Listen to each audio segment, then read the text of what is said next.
Hey guys, so we're working on a 3/4 view drawing of a head today.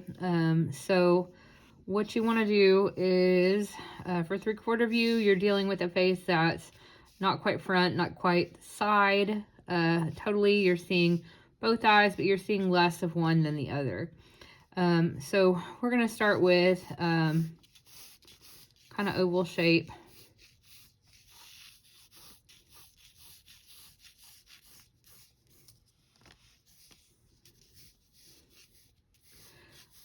The pointier part down here, it's going to depend if the head is facing toward the left or sort of to the right more, which side is going to be pointier.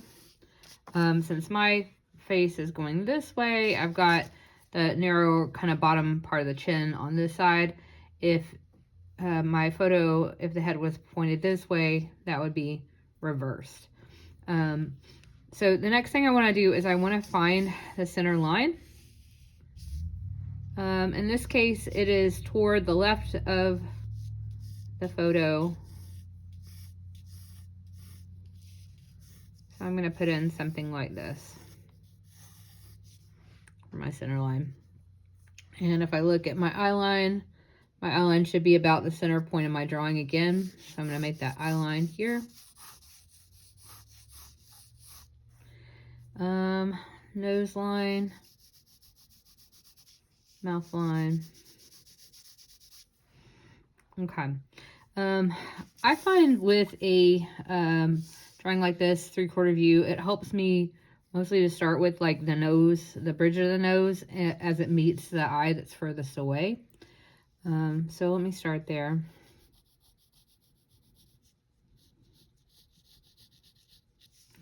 The lower part of the nose right now, I'm going to kind of imagine like I'm seeing underneath it, and it's almost like triangular.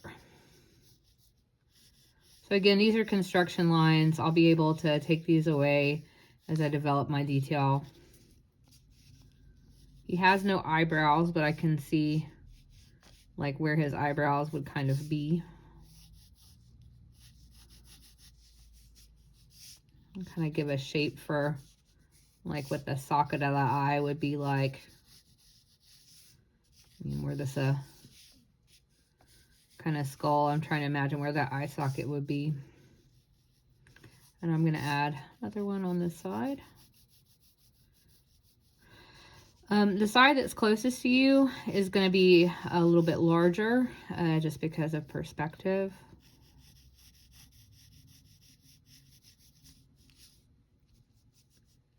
And I can build in the eye itself.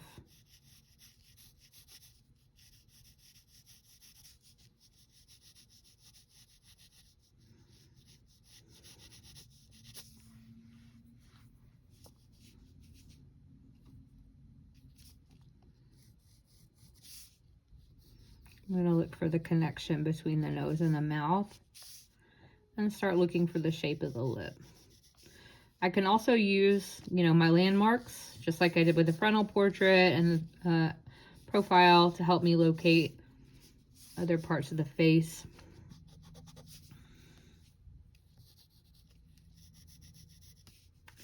So I feel like the mouth is going to go sort of down at an angle, but it's going to sit like kind of midway through the eye.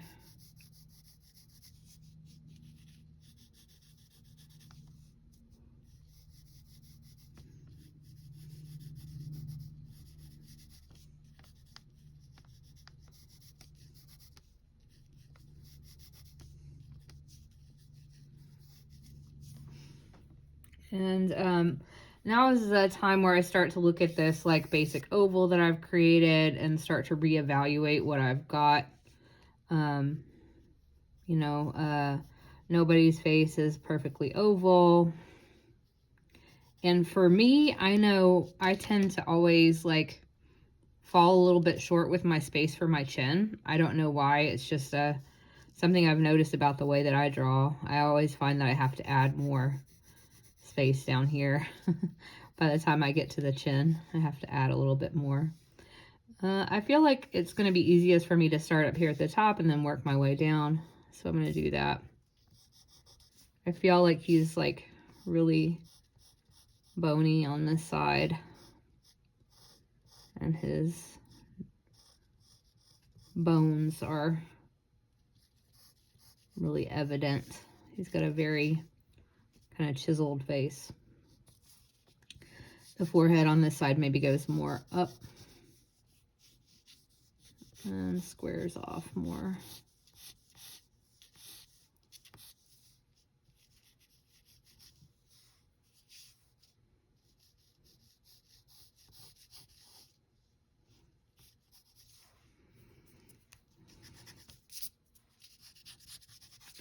So this side of the jaw, when I look at the contour again, like this side of the jaw needs to be changed quite a lot. Well, that's okay. That sort of, those basic, like kind of egg shapes give us a place to start, but you know when you're starting that drawing that that's not where it's going to end up.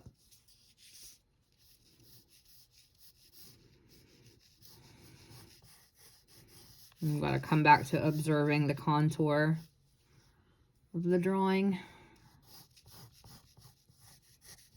and changing things as you notice more about them. It's perfectly natural when it comes to portraits or any other kind of drawing. You change as you go, and you notice more.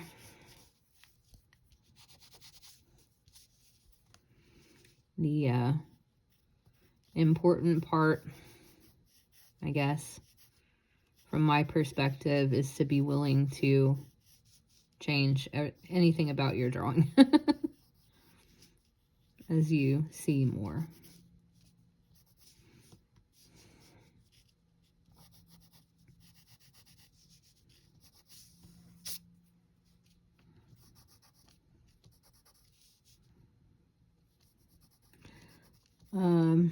Drawing teeth is always kind of risky. In my opinion, it's really hard to make someone not look like very scary when you're drawing their teeth. I think it helps to remember that the teeth are not going to be the white of the page for the most part, and to let them get a little darker.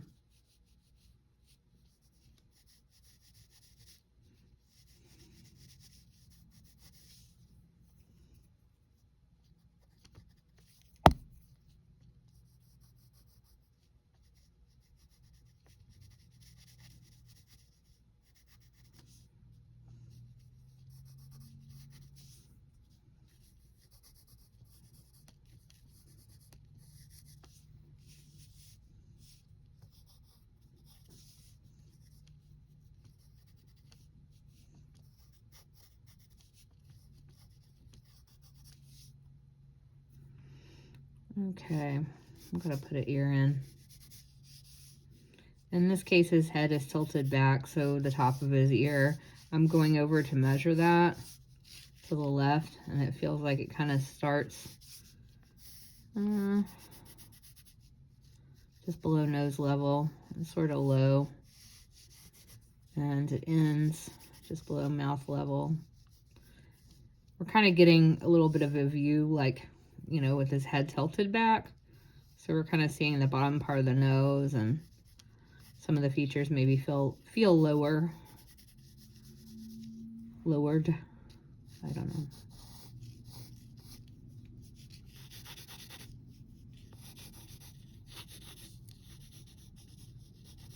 He has a really kind of weird fashion mullet thing going on.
So again, come back to measuring.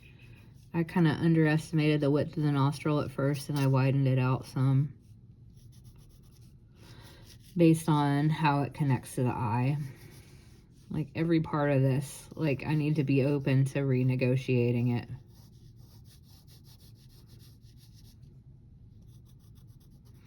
I think a lot of people get super bummed out when they start drawing and they have to change things. And lots of times I hear people say, oh, I've changed this like 10 times. I'm like, good. You know, you're seeing it. You're seeing it more clearly as you work. That's a good thing.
Here's the start, and here is another one that I had a little bit more time to shade. And hopefully that helps you get started as you are making your 3/4 view portrait.